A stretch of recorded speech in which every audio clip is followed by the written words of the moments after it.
हिंदी में यूपीएससी की तैयारी से संबंधित प्रोग्राम्स को देखने के लिए सब्सक्राइब करें study IQIAS Hindi. Hello everyone, स्वागत है आप लोगों का। आप लोगों ने पिछले कुछ दिनों से एक खबर बहुत चर्चा में सुनी होगी, अंतरिम जमानत, एंटिसिपेटरी बेल। ये क्या होती है, इसको समझने की कोशिश करेंगे। और माननीय सर्वोच्च न्यायालय ने इस पर एक वर्डिक्ट दिया है SC/SC एक्ट के रेगुलेशन को लेकर कि SC और ST एक्ट अगर कहीं लगा हुआ है तो एंटिसिपेटरी जो बेल है, अग्रिम जमानत आप जिसको कहते हैं, ये किस तरीके से वर्क करेगी। तो स्वागत है आप लोगों का। मेरा नाम है गौरव शर्मा। हम आपसे GS के बहुत ही इंपॉर्टेंट टॉपिक को डिस्कस करते हैं जो आपके जनरल स्टडीज़, प्रीलिम्स और मेंस दोनों जगह आपको बहुत हेल्प करते हैं। पूरी कहानी को पहले समझते हैं कि ये क्या बोला है सुप्रीम कोर्ट ने, फिर हम जो बेल्स हैं इनके टाइप पे बात करेंगे कि अग्रिम जमानत क्या होती है, जमानत क्या होती है और इंतरिम जमानत क्या होती है, और फिर SC/ST एक्ट को भी समझने की कोशिश करेंगे। तो जहाँ भी वल्नरेबल इशूज़ हों, स्पेशली सोशल जस्टिस से रिलेटेड, SC/ST से रिलेटेड, वहाँ आप इस आर्टिकल को बहुत बढ़िया तरीके से यूज़ कर सकते हैं। क्या है सुप्रीम कोर्ट का वर्डिक्ट, जरा पहले आप इसको समझिए। SC/ST एक्ट पर सुप्रीम कोर्ट का बड़ा फैसला, अग्रिम जमानत पर लगा दी है ये शर्त। ये शर्त का मतलब क्या है? देखो, शर्त का मतलब ये है कि अगर SC और ST एक्ट का किसी भी तरीके से यूज हुआ है आपके लिए, तो अग्रिम जमानत, जिसको एंटिसिपेटरी बेल आप लोग कहते हैं, ये मिलना मुश्किल है। ये तब तक नहीं मिलेगी जब तक ये प्रूफ नहीं हो जाता कि आपने ऐसा अपराध नहीं किया है। बेल एक प्रक्रिया है, एक प्रोसेस है। जब किसी व्यक्ति को सजा सुना दी जाती है तो सजा से कुछ समय के लिए बाहर आने के लिए बेल का यूज करते हैं, जमानत आप जिसको कहते हैं, और ये सशर्त होती है। इस पे कुछ शर्तें लगती हैं। जैसे आप जेल में बंद हैं, आपको बाहर आना है, कोई काम है, आपको जमानत मिलेगी, उसके बदले आपको पैसा दिया जाएगा। ये रेगुलर बेल की, उसके बदले आपको पैसा देना पड़ेगा। ये रेगुलर बेल की एक प्रोसेस है। जब बेल नहीं मिल पा रही होती है तो थोड़े समय के लिए जो टेम्परेरी बेल आपको मिलती है, आप उसको बोल देते हैं कि एक तरीके से इंतरिम बेल है। लेकिन जब कोई अपराध में आपको अरेस्ट होने की शंका हो कि इस अपराध में मुझे अपराधी घोषित किया जा सकता है और आपको लगता है कि आपने वो अपराध नहीं किया है, तो आप अग्रिम जमानत की बात करते हैं, एंटिसिपेटरी बेल की बात करते हैं। 3 प्रकार की बेल हमको देखने को मिलती है अक्सर भारतीय न्याय जो प्रणाली है इसमें। हम लोग यहाँ पे अग्रिम जमानत की बात कर रहे हैं। SC/ST एक्ट में सुप्रीम कोर्ट ने ये बहुत क्लियर कर दिया है कि अग्रिम जमानत का प्रावधान नहीं है। और कब तक अग्रिम जमानत नहीं होगी? जब तक ये प्रूफ नहीं हो जाता प्रथम दृष्टया, मतलब फर्स्ट जो FIR है, उस FIR में ये प्रूफ नहीं हो जाता कि आपने अपराध किया है या नहीं किया है। अगर अपराध नहीं किया है तो ही आपको बेल मिलेगी, अगर नहीं किया है तो आपको बेल नहीं मिल सकती। ये बहुत बड़ा वर्डिक्ट है SC/ST को प्रभावी तरीके से लागू करने के लिए। पूरी घटना क्या है? बॉम्बे हाईकोर्ट का एक फैसला था। बॉम्बे में एक घटना घटित हुई। एक व्यक्ति को उसको उल्टा सीधा बोला गया, अब्यूज किया गया, प्रताड़ित किया गया और उसने केस लगाया SC/ST एक्ट के अंतर्गत। बाद में उस जिसने अपराध किया था उसको अग्रिम जमानत देती, एंटिसिपेटरी बेल देती, जो कि सही नहीं था। ये मसला आया सुप्रीम कोर्ट के पास। सुप्रीम कोर्ट ने बोला कि ये संभव नहीं है। SC/ST एक्ट का पर्पस क्या है? हम अनुसूचित जाति और जनजाति को मजबूत बनाने के लिए इस एक्ट को बनाया गया है, उसको कमजोर बनाने के लिए नहीं। तो जब तक प्रूफ नहीं हो जाता कि अपराध किया है या नहीं किया है, कोई एंटिसिपेटरी बेल नहीं है। हालांकि सुप्रीम कोर्ट का ये भी गाइडलाइन है कि अगर SC/ST एक्ट का कोई मिसयूज करता है तो बहुत कठोर दंड का प्रावधान भी किया गया है। चलिए इस पूरी कहानी को समझने की कोशिश करते हैं। सुप्रीम कोर्ट का एक बड़ा वर्डिक्ट है। सुप्रीम कोर्ट ने कहा है कि SC/ST अत्याचार निवारण अधिनियम, SC/ST जो एक्ट है, इसके तहत अग्रिम जमानत तभी मिल सकती है जब प्रथम दृष्टया साबित हो कि अपराध नहीं हुआ है। चीफ जस्टिस BR गवई की बेंच ने बॉम्बे हाईकोर्ट के आदेश को रद्द कर दिया है, जिसमें एक आरोपी को जमानत दे दी गई थी। आरोपी पर जाति सूचक शब्दों की सार्वजनिक रूप से अपमानित करने का आरोप था। तो ये फैसला किसने दिया है? जस्टिस BR गवई की बेंच। जस्टिस BR गवई अभी सुप्रीम कोर्ट के चीफ जस्टिस हैं, भारत के मुख्य न्यायाधीश हैं। यही उस बेंच की अध्यक्षता कर रहे थे। और किस हाईकोर्ट के ऑर्डर को बदला गया है? बॉम्बे हाईकोर्ट का। उसने किसी व्यक्ति को जाति सूचक शब्दों का प्रयोग करके अपमानित किया और SC/ST एक्ट कहता है कि आप किसी को जाति सूचक शब्दों का प्रयोग करते हैं, आप उसको अब्यूज़ करते हैं, उसको परेशान करते हैं, डराते हैं, धमकाते हैं, कोई सोशल प्रैक्टिस में शामिल होने से रोकते हैं, everything come under the violation of SC/ST act. हर चीज़ अनुसूचित जाति और जनजाति अत्याचार निवारण अधिनियम के उल्लंघन के अंतर्गत आती है। तो किसका फैसला बदला है? बॉम्बे हाई कोर्ट का। किसने? सुप्रीम कोर्ट की BR गवई जो बेंच है इसके द्वारा। ठीक है, याद रखिएगा। Justice BR Gavai, justice KB Chandran और जस्टिस NV अंजरिया की बेंच ने यह फैसला दिया है। बॉम्बे हाई कोर्ट के एक आरोपी को अग्रिम जमानत देने वाले आदेश को रद्द कर दिया है। शख्स पर कथित तौर पर अपीलकर्ता को उसके जाति के नाम का उल्लेख करके सार्वजनिक रूप से गाली दी और अपमानित किया था। तो बॉम्बे हाई कोर्ट ने एक फैसला दिया होगा। हाई कोर्ट के फैसले को सुप्रीम कोर्ट बदल सकता है, आप सबको पता है। तो किस हाई कोर्ट के फैसले को बदला गया है? बॉम्बे हाई कोर्ट के। किसने बदला है? सुप्रीम कोर्ट ने। और मसला पूरा आपके सामने यहाँ पर है, इस बात को थोड़ा सा ध्यान रखिएगा। कोर्ट ने कहा है कि कानून का दुरुपयोग, मिसयूज भी हो रहा है। जैसे सुप्रीम कोर्ट का एक महत्वपूर्ण फैसला है 2018 का, इन्होंने सुभाष काशीनाथ महाजन वर्सेस स्टेट ऑफ महाराष्ट्र में एक फैसला दिया था। कोर्ट ने कहा था कि इस कानून का दुरुपयोग हो रहा है। दिशा निर्देश SC/ST एक्ट के तहत केस दर्ज करने से पहले प्रारंभिक जांच, प्रीलिमिनरी इंक्वायरी आवश्यक है। सरकारी कर्मचारी की गिरफ्तारी से पहले सक्षम अधिकारी की अनुमति आवश्यक है।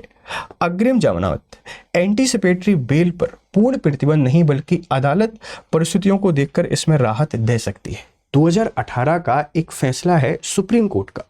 सुप्रीम कोर्ट ने SC/ST एक्ट को थोड़ा सा सिंप्लीफाई करने की कोशिश की, क्योंकि SC/ST एक्ट कमजोर वर्गों को सहायता करता है, न्याय दिलाता है। उसकी एक कड़वी सच्चाई ये भी है कि बहुत सारी जगह इसका मिसयूज भी होता है। जैसे डाउरी एक्ट है, डाउरी एक्ट 90% केसेस में सही होता भी है, तो 10% केसेस में उसका मिसयूज हो रहा है। उसी तरीके से SC/ST एक्ट अगर 90% केसेस में सही होता भी है, तो 10% इसका मिसयूज भी हो रहा है। बहुत सारे लोग इसका दुरुपयोग कर लेते हैं। तो 2018 में सुप्रीम कोर्ट ने इसको रिव्यू किया और एक फैसला दे दिया कि किसी व्यक्ति को अरेस्ट करने से पहले आप ये चेक कर लीजिए कि अपराधी है या नहीं है। और किसी सरकारी कर्मचारी को अरेस्ट कर रहे हो तो सक्षम अधिकारी से आप परमिशन लीजिए उसको अरेस्ट करने से पहले। और एंटीसिपेटरी जो बेल है, अग्रिम जमानत, ये पूर्णतः प्रतिबंधित नहीं है। अगर सरकार को कुछ ग्राउंड्स लगते हैं, अदालत को कोई ग्राउंड लगते हैं, तो वह एंटीसिपेटरी बेल या अग्रिम जमानत दे सकती है। 2018 में सुप्रीम कोर्ट ने फैसला दिया। इसका बहुत बड़े स्तर पर विरोध हुआ, तो सरकार ने 2019 में सूचित किया कि SC/ST एक्ट में, SC/ST एक्ट के अंतर्गत किसी भी तरीके की अग्रिम जमानत नहीं हो सकती। ये अत्याचार निवारण अधिनियम है, हम इनको कमजोर नहीं बना सकते। फिर सुप्रीम कोर्ट ने अपने फैसले को रिव्यू किया और सरकार के द्वारा बनाए गए कानून को सही माना और बोला कि हम एक बैलेंस अप्रोच पे काम करते हैं कि बेहतर तरीके से काम। तो 2018 का जो वर्डिक्ट है, एक इंपॉर्टेंट वर्डिक्ट है, आप इसको ध्यान रखिएगा। और ये केस कौन सा था? सुभाष काशीनाथ महाजन वर्सेस स्टेट ऑफ महाराष्ट्र। ध्यान रखना, यहाँ SC/ST एक्ट में एंटीसिपेटरी बेल पर पूर्ण प्रतिबंध को हटा दिया गया था। केस दर्ज करने से पहले हमको इंक्वायरी आवश्यक है, पता करें कि सही में अपराध किया है या नहीं किया। ये सिर्फ इसलिए था कि फॉल्स एलिगेशंस तो नहीं है। संसद की प्रतिक्रिया 2018 संशोधन अधिनियम। सुप्रीम कोर्ट के फैसले के बाद संसद ने अधिनियम में संशोधन किया। FIR दर्ज करने से पहले कोई प्रारंभिक जांच आवश्यक नहीं है। कोई भी प्राइमरी या प्रीलिमिनरी जांच की आवश्यकता नहीं है। आप FIR फाइल कीजिए। गिरफ्तारी के लिए किसी सक्षम अधिकारी की अनुमति की आवश्यकता नहीं है। अग्रिम जमानत, एंटीसिपेटरी बेल पर रोक फिर से लागू कर दी गई, इस बात को ध्यान रखिएगा। एंटीसिपेटरी जो बेल है, इस पर फिर से रोक लगा दी कि ये प्रतिबंधित है, आप इसको ऐसे नहीं दे सकते। नहीं तो फिर ये जो लॉ है, इस लॉ के बनाने का मतलब ही नहीं है, ये कानून तो फिर वैसे ही बेकार हो जाएगा। इसीलिए एंटीसिपेटरी जो बेल थी, इस पर रोक लगा दिया। अब इसका फैसला न्यायालय ही करेगा कि अगर अपराधी नहीं है तो ही आपको बरी किया जाएगा। जब तक ट्रायल चलेगा तब आपको बरी नहीं करेंगे, हिरासत में रहना ही पड़ेगा। इसको फिर सुप्रीम कोर्ट ने 2024 में कुछ और दिशा निर्देश दिए। कोर्ट ने कहा कि हर मामले में सख्त नज़र रखना जरूरी है, झूठे मामलों से निर्दोष व्यक्तियों को बचाना चाहिए, लेकिन साथ ही वास्तविक पीड़कों को न्याय से वंचित न किया जाए। यानी कोर्ट ने संतुलन, बैलेंस पर जोर दिया। 2023-24 में सुप्रीम कोर्ट ने फिर से SC/ST एक्ट को लेकर कुछ गाइडलाइन थी और गाइडलाइन में ये कहा गया कि जरूरी है न्याय मिलना, लेकिन ये भी जरूरी है कि कोई ऐसा व्यक्ति जिसने कोई अपराध नहीं किया है उसके साथ गलत ना हो। इसीलिए हमको हर मामले पर बहुत सख्ती से ध्यान रखना जरूरी भी है। अब हम लोग थोड़ा सा SC/ST एक्ट के बैकग्राउंड को समझने की कोशिश करते हैं। ये क्या है? देखो, भारत की अगर आप शासन या भारत की सामाजिक व्यवस्था को देखोगे तो भारत में बहुत सारी विशेषताएं हैं और इन विशेषताओं के साथ में थोड़ी सी कमियां भी हैं। कमियां क्या है कि हम जातियों के आधार पर वर्गीकृत हैं। हमारे पास कास्ट सिस्टम आपको देखने को मिलता है और ये कास्ट सिस्टम अभी बाय बर्थ है, जन्म के आधार पर है कि आप कौन अनरिजर्व कैटेगरी में आएगा, कौन ओबीसी में है, ओबीसी में है, कौन SC कैटेगरी में है, SC, और कौन ST में है। ये सब अभी जन्म के आधार पर है। अब जन्म के आधार पर अभी होने के पीछे कारण ये भी है कि हम सामाजिक व्यवस्था में इतने पीछे हैं कि कुछ लोगों ने संसाधनों का बेहतर उपयोग कर लिया और कुछ लोग संसाधनों का बेहतर उपयोग नहीं कर पाए, तो मेन स्ट्रीम में नहीं आ पाए। तो ऐसी जनजातियां जो मेन स्ट्रीम में नहीं हैं, उनको विकास की मुख्य धारा में लाने के लिए हमने 2 कैटेगरी बनाई है। उसको एक हम लोग कहते हैं शेड्यूल्ड कास्ट, है ना। एक जो शब्द है ये शेड्यूल्ड कास्ट के नाम से जाना जाता है, जिसको आप लोग अनुसूचित जाति कहते हैं। एक शब्द है scheduled tribe which is known as अनुसूचित जनजाति। आप ऐसे समझिए कि ये जो अनरिजर्व कैटेगरी के लोग हैं, ये रिसोर्सेस का यूज कर रहे हैं, उपयोग कर रहे हैं। ऐसे समझिए, ये उपयोग करना सीख चुके हैं, मतलब ये भी मेन स्ट्रीम में आ चुके हैं। ये लर्निंग फेज में है, और ये अभी बहुत ही पीछे हैं शेड्यूल्ड ट्राइब के लोग। तो इनके साथ ना काफी सारी अन्याय होता था। आपने सुना होगा एक आर्टिकल अनटचेबिलिटी के बारे में, अस्पृश्यता के बारे में। और अस्पृश्यता कहाँ है sir? Untouchability in article 17। Article 17 में अनटचेबिलिटी, इस अनटचेबिलिटी को प्रोहिबिटेड किया गया है। अस्पृश्यता का अंत। सर अस्पृश्यता क्या होती है? छुआछूत। जनरली आप किसी व्यक्ति को, मतलब जैसे पहले कुछ धारणाएं हुआ करती थी कि कुछ लोगों को कुछ जगह जैसे कुएं पे नहीं जाने देंगे, शादी विवाह में नहीं शामिल होने देंगे। तो सीधी सी बात अस्पृश्यता ये है कि अगर अनरिजर्व कैटेगरी और ओबीसी वर्ग के जो लोग हैं SC और ST वर्ग के लोगों के साथ किसी भी तरीके के भेदभाव करते हैं, वो सामाजिक, जातिगत, व्यक्तिगत, लैंगिक कुछ भी हो, इनको दूर करने के लिए भारत के संविधान में एक आर्टिकल 17 को इंक्लूड किया गया, जो कि फंडामेंटल राइट के अंतर्गत आता है कि अगर आप किसी के साथ ऐसी कोई प्रैक्टिस करते पाए जाते हैं तो ये अपराध है। और इस अपराध को पनिशमेंट देने के लिए, इसको और बेहतर तरीके से लोगों को सजा दिलाने के लिए हमने कुछ एक्ट बनाए। जैसे 1955 में 1955 में सिविल राइट प्रोटेक्शन एक्ट आया और 1989 में हमने SC/ST एक्ट बना दिया। अब SC/ST एट्रोसिटी एक्ट है, अत्याचार निवारण अधिनियम है, और इसके तहत अगर आप किसी व्यक्ति पर आप कोई ऐसा अपराध करते हैं, मतलब ऐसी कोई प्रैक्टिस करते पाए जाते हैं जो SC/ST के राइट्स का वायलेशन करती है, तो फिर आपको सजा होना तय है, कोई इसको नहीं रोक सकता। जैसे अगर आपने साधारण कोई क्राइम किया है तो 6 महीने की सजा, 5 साल की सजा और जुर्माना लग सकता है। कोई आपने अगर गंभीर अपराध किया है तो आजीवन कारावास की सजा का प्रावधान भी किया गया है। तो SC/ST एक्ट कहाँ पर है सर? 1989 में बना, संसद अधिनियम के द्वारा बनाया गया। और फिर आप लोग देखते हैं कि भारत के संविधान का आर्टिकल 17 अनटचेबिलिटी को प्रोहिबिटेड करता है पूरे तरीके से। आर्टिकल 46 SC/ST के राइट को, मतलब SC/ST को अपलिफ्ट करने की कोशिश करेगी सरकार, इसके बारे में बात करता है। भारत के संविधान के आर्टिकल 338 में SC commission, national commission for scheduled caste, और 338A में national commission for scheduled tribe की व्यवस्था भी की गई।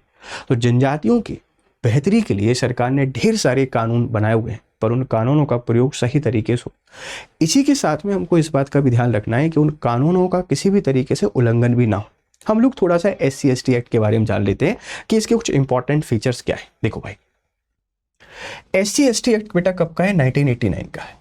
संविधान के आर्टिकल 17 अस्पृश्यता का उन्मूलन, प्रोहिबिशन ऑफ अनटचेबिलिटी, और अनुच्छेद 46 SC/ST के हितों की विशेष सुरक्षा की भावना को लागू करने के लिए 1989 में अधिनियम पारित और 30 जनवरी 1990 से लागू हुआ है। कब से लागू हुआ है? 1990 से पूरे भारत में लागू है।